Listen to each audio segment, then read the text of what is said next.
Memijahkan ikan koi itu mudah dan menyenangkan. Sekarang ini umurnya sudah 1 bulan persis. Jadi kita akan update kepada Anda semuanya. Kita akan perlihatkan hasilnya, bagaimana perawatannya, dan beberapa hal lain yang penting untuk diketahui. Ikuti terus video ini sampai selesai.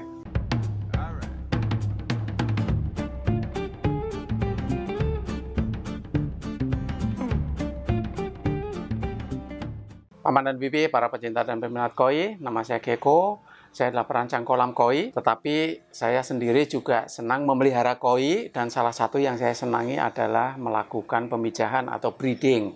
Tapi sekali lagi, ini adalah skalanya cuman home breeding, tapi dengan fasilitas yang seadanya ini, kalau indukannya cukup bagus, hasilnya ternyata cukup bagus juga. Nah, sebelum kita lihat perkiraan jenis-jenis yang keluar, kita lihat dulu deh perkembangannya dari hari ke hari selama 30 hari ini.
Nah, tentang pemeliharaannya juga perlu saya sampaikan kepada Anda. Yang pertama adalah tentang makanannya. Pada usia seminggu sampai 2 minggu, sebenarnya mereka itu ukurannya masih lumayan kecil.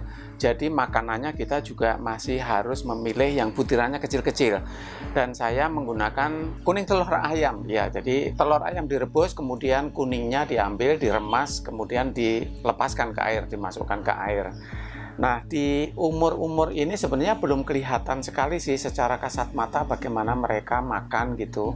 Tapi sebenarnya ya mereka tentu saja sudah mulai makan. Mulai umur 2 minggu ini kelihatan perbedaan ukuran antara satu dengan yang lainnya. Ada ikan yang pertumbuhannya lebih cepat dari yang lain-lain. Dan ikan-ikan ini adalah mereka yang makan teman-temannya. Jadi sudah beberapa kali kita bahas ya bahwa koi sebenarnya juga mereka kanibal. Mereka kalau umur-umur masih di bawah 2 minggu itu yang tumbuh cepat itu sebenarnya makan teman-temannya yang pertumbuhannya lambat.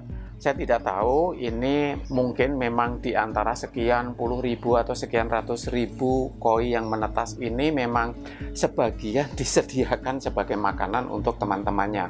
Mungkin memang seperti itulah cara mereka secara komunal tumbuh, secara komunal mempertahankan spesiesnya. Oke, kalau sampai 2 minggu itu masih makan kuning telur, tetapi kemudian sudah mulai saya campur dengan artemia kering. Tapi mulai minggu ketiga itu sudah dicampur dengan cabek atau cacing beku, dan itu sebenarnya adalah cacing darah atau bloodworm, dan juga dengan cacing kering atau caker, orang sebutnya gitu ya. Cacing kering ini adalah cacing tubifax atau cacing sutra. Itulah makannya yang kita berikan untuk mereka. Nah, sampai umur 1 bulan ini ukurannya kan belum mencapai 10 cm ya. Jadi yang paling gede pun mungkin baru 5 cm atau 7 cm. Jadi kita mau ngasih pelet juga belum bisa. Mungkin kalau kita kasih pelet ikan koki itu yang gede sudah bisa makan, tapi tentu saja yang kecil masih akan kesulitan untuk makan pelet. 1 bulan ini sih saya masih kasihnya 3 tadi, artemia kering, cabek, sama caker. Di video yang lalu ada yang menanyakan pemeliharaannya itu gimana, mulai dari telur menetas terus kemudian setelah jadi buraya kolamnya gimana. Nah, kalau saya memang agak berbeda. Saya memijahkan kemudian menetaskan telurnya dan memelihara mereka mungkin sampai umur beberapa bulan itu di tempat yang sama, di kolam yang sama. Jadi nggak pernah dipindah-pindah. Ada untungnya, ada ruginya. Untungnya ya kita tidak repot harus pindah-pindah, ganti air. Jadi sejak pertama juga ya sudah semuanya ada di situ, menetas di situ, dipelihara di situ, simple, dan juga pemeliharaannya jadi gampang. Kita tidak perlu melakukan perawatan air dalam bentuk apapun karena kolamnya pakai filter ya. Kita nggak perlu khawatir bahwa mereka akan keracunan amonia, kualitas airnya turun, dan sebagainya karena semuanya sudah disediakan oleh kolam yang kita pakai. Tapi di balik itu memang ada kelemahannya sih. Ya karena kolam filter tentu saja ada sirkulasinya ya. Itu ada beberapa telur yang lolos ke filter atau mungkin setelah menetas pun yang sebesar rambut itu masih juga bisa lolos ke filter. Jadi sampai sekarang ya kadang-kadang kita masih harus nangkepin yang lolos ke filter gitu. Sampai ada alat dapur yang kita taruh di filter. Jadi kalau nanti ada kelihatan ya udah ditangkap, dimasukkan kembali ke dalam kolam kayak begitu. Sampai nanti beberapa bulan mungkin kita masih menemukan koi yang ada di filter, ya sudah nggak apa-apalah, apa boleh buat ya, itu kelemahannya. Meskipun kelemahan itu sebenarnya masih bisa diakali gitu ya, cuman kita tidak mempersiapkan dengan cukup baik gitu. Sebenarnya kalau kolamnya itu kita kasih jaring yang halus, yang bahannya dari kain tile, lembut banget pada saat kita memijahkan justru. Jadi dipijahkannya sudah di dalam jaring gitu. Sehingga pada saat keluar telurnya di dalam jaring tetap, kemudian jadi anakan juga di dalam jaring, mereka tentu saja tidak akan lolos kemana-mana, berserakan kemana-mana gitu ya. Dan pada saat kita mau nangkep atau mau melihat mereka, mau melakukan seleksi juga gampang. Tinggal jaringnya diangkat, kemudian kita lakukan seleksi, dipilihi seperti itu. Ya mungkin nanti pada saat pemijahan berikutnya kita siapkan deh pakai jaring gitu biar lebih mudah handlingnya. BSFL Oil bikin protein dan vitamin terserap maksimal. Jadi dapat melindungi koi dari virus dan bakteri. Koi tumbuh besar dan sehat. Wellgrow, produk lokal dengan riset ilmiah. Nah, inilah contoh dari hasil breeding yang kita lakukan. Ini yang ngebreed tahun yang lalu dan ini ada di Instagramnya kolam.koi.keko ya. Jadi di Instagram saya, ini postingnya Agustus tahun 21, berarti Agustus tahun 21, sedangkan dia ini lahir di akhir Maret tahun 21, berarti umurnya baru 5 bulan. Ini buaya ya, udah segini, dan sekarang ini umurnya sudah 1 tahun, sudah jauh lebih gede lagi. Terus hasil breeding indukan yang sama tahun sebelumnya nih, Ojiba. Ini diposting Agustus tahun 21 juga. Ini size-nya udah 65 bu. Waktu itu umurnya 1,5 tahun. Ini pas diposting di Instagram dan sekarang kemungkinan sudah ke 70 bu lah ya. Ya ini Ojiba. Saya seneng banget lah. Ini akan saya pelihara terus. Kalau ini saya tawarkan siapa yang mau adopsi, wah balapan ini pasti berebut gitu loh. Bahkan ini kalau mau dilelang, dijual pun saya kira ada harganya. Lumayan kok ini, bagus gitu. Baik, kita sudah tahu bahwa induknya Oyagoi yang kita pakai, betinanya adalah Ojiba, size-nya 75 cm, kemudian pejantannya adalah Kohaku Doitsu. Ya, dua sebenarnya, yang satu adalah Kohaku Wagoi, ada sisiknya, dan itu adalah dari Matsue, tetapi ternyata yang lebih aktif melakukan pembuahan adalah Kohaku Doitsu-nya yang lokal. Ini yang asalnya dari Sidoarjo. Nah, dari Oyagoi tersebut kemudian anakannya yang keluar apa saja. Oke, sekarang kita lihat deh jenisnya apa saja. Ya, di sini kelihatan, di sini ada Ojiba Doitsu. Ini kemungkinan Ojiba ya, antara Ojiba atau mungkin juga Chagoi Doitsu, masih belum kelihatan patternnya. Itu yang pertama. Kemudian yang kedua, Kohaku jelas. Di sini akan ada Kohaku dan Kohakunya lumayan banyak. Dan ini yang gede-gede kita tangkap. Ada yang patternnya lumayan oke, tapi ada juga yang kelihatan patternnya kurang bagus. Ini size-nya gede, tapi Hanatsuki dia. Hanatsuki itu Kohaku yang patternnya itu warna merahnya sejak dari depan ke belakang nyambung terus. Jadi satu step atau straight kohaku sering disebut seperti itu. Nah, ini kurang disukai. Ya, meskipun ada juga Hanatsuki yang dengan komposisi tertentu masih enak dilihat.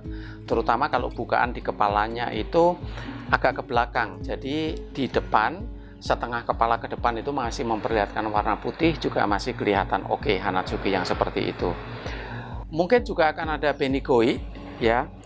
Jadi warnanya merah semua, mulus merah semua, akan keluar juga Benigoi. Selain Ochiba Doitsu akan ada Ochiba juga yang Wagoi. Kelihatan di sini Ochiba yang ada sisiknya. Nanti semakin besar semakin akan kelihatan jelas patternnya, semakin kelihatan kualitinya. Oke, selain itu ada Chagoi yang Wagoi udah pasti akan ada. Kemudian Soragoi yang Wagoi kemungkinan besar ada. Tapi yang menarik ini ada Soragoi tapi dia Doitsu. Ya. Jadi masih buaya. Buaya adalah Chagoi Doitsu tetapi masih ada sisiknya di punggung. Jadi masih ada ringnya dan kemudian ada sisik juga di samping. Ya. Nah, yang satu ini yang saya perlihatkan kepada Anda ini adalah Soragoi Doitsu. Jadi buaya abu-abu ini ya, bukan buaya coklat tapi buaya abu-abu, dan ini cukup menarik juga. Sekali lagi yang ini adalah Ochiba Wagoi. Cuman yang satu ini badannya kelihatannya memang dia gendut banget. Nggak tahu apa dia akan jadi short body atau enggak, saya masih belum tahu. Tapi yang jelas karena ini nafsu makannya luar biasa dia. Dia makan terus, dikasih makan terus sampai perutnya buncit kayak begini ya. Kita lihat aja nanti gedenya seperti apa. Itu tentang jenis-jenisnya. Jadi ya kemungkinan-kemungkinan yang lain mungkin masih akan keluar juga. Shiromuji itu akan keluar gitu ya. Terus kemudian Black Chagoi kemungkinan besar juga keluar. Jadi yang satu putih mulus, yang satu hitam mulus, meskipun sebenarnya kalau diangkat dia coklat ya sebenarnya Chagoi, tapi kalau di kolam dia jadi benar-benar hitam kayak Karasugoi. Terus kemudian ada juga nanti Ochiba yang Black Ochiba. Jadi Ochiba yang gelap.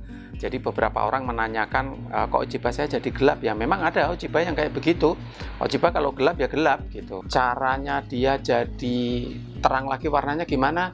Udah nggak ada caranya ya, kecuali dibikin stres, diangkat masuk ke bak atau masuk ke ember, stres dia jadi pucat ya, jadi kelihatan gitu ya. Tapi masuk kolam hitam lagi. Saya sudah pernah sampaikan kepada Anda justru di video tentang breeding yang pertama bahwa memijahkan koi itu nyandu. Ya memang benar, tapi ya kalau buat saya memijahkan koi ini menjadi salah satu kesenangan dari memelihara koi. Yang masing-masing orang punya kesenangannya sendiri-sendiri. Nah, memijahkan koi itu sebenarnya ada 3 tingkat kalau menurut saya. Ya, yang pertama memijahkan koi personal. Ya ini cuma buat seneng-seneng aja. Nggak peduli penilaian orang, hasilnya bagus atau tidak, tetapi memang memijahkan sendiri itu bisa memberikan kesenangan pada kita. Apalagi kalau kita bisa mendapatkan hasilnya yang lumayan bagus, kayak gitu. Tapi kalau tingkatannya personal ini sudah nggak peduli deh, bagus atau tidak untuk ukuran umum. Yang kedua, sosial. Nah, pemijah sosial ini sudah sedikit naik kelas. Jadi mungkin sudah ada kualitasnya dan kuantitasnya juga lumayan banyak, jadi bisa dibagi-bagi kepada teman, kepada saudara, kepada teman-teman di komunitas. Tapi kalau mau dikomersialkan masih belum worth it lah, harganya masih belum seberapa. Nah, ini adalah breeder sosial namanya. Yang ketiga tentu saja breeder komersial. Kalau Anda sudah lebih advance lagi, Anda bisa meningkat menjadi breeder komersial karena aktivitas ini juga bisa menjadi mata pencaharian. Kalau bukan mata pencaharian utama juga bisa menjadi pencaharian sampingan kok. Karena hasilnya sudah cukup baik, sudah layak untuk dijual gitu ya. Nah, kalau saya sih ya sampai ke level sosial aja lah gitu. Well anyway, hasilnya juga lumayan dari pemijahan-pemijahan yang lalu. Ada juga Ochiba yang hasilnya cukup bagus. Ada juga yang setahun yang lalu, yang umurnya sekarang ini setahun persis, itu ada Chagoi Doitsu, buayanya yang saya seneng lah. Saya masih nggak peduli orang seneng atau enggak, tetapi menurut saya bagus banget dan tetap akan saya pelihara terus ya. Jadi levelnya masih saya anggap personal, meskipun kalau saya tawarkan kepada Anda pasti ada yang mau lah. Paling enggak mengadopsi gratis pasti mau. Bahkan mungkin beli pun mau lah. Jadi begitulah tingkat-tingkatan breeder. Jadi ada breeder personal, ada breeder sosial, ada breeder yang komersial. Nah, Anda kalau mau mulai mencoba melakukan breeding, melakukan pemijahan koi, silahkan dilakukan, gampang kok, nggak susah. Yang susah itu nanti pada saat tahap-tahap berikutnya Anda masuk ke tahap komersial, memang akan ada kompleksitas tersendiri yang memang harus dialami, harus ditangani gitu ya. Paman dan Bibi, para pecinta dan peminat koi, saya Keko, terima kasih banyak. Semoga koi-koi kita berbahagia. Ciao.